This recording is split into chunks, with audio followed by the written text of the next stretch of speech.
I don't know how some of my teachers are going to make it through the summer. That is the level of existential fear that we have. Now, your question is, what can we be doing in the U.S. Senate, right? And what we know in this moment is that the Colorado upper basin and lower basin need to get to consensus.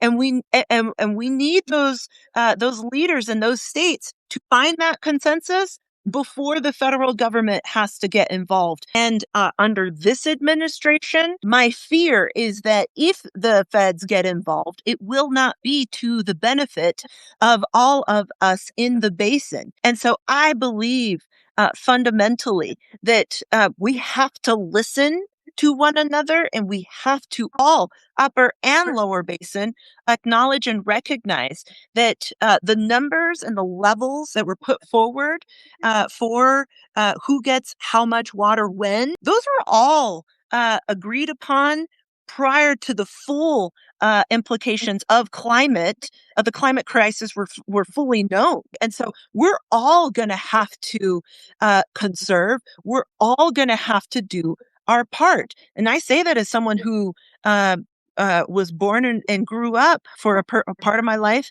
in Arizona, right? And the last thing I'll say here on this point is that we haven't done a good job as either the upper basin or the lower basin states of listening to the original stewards of our land and water, Native peoples, right? And the tribes have often been thought of as an afterthought if they've been taken into consideration at all.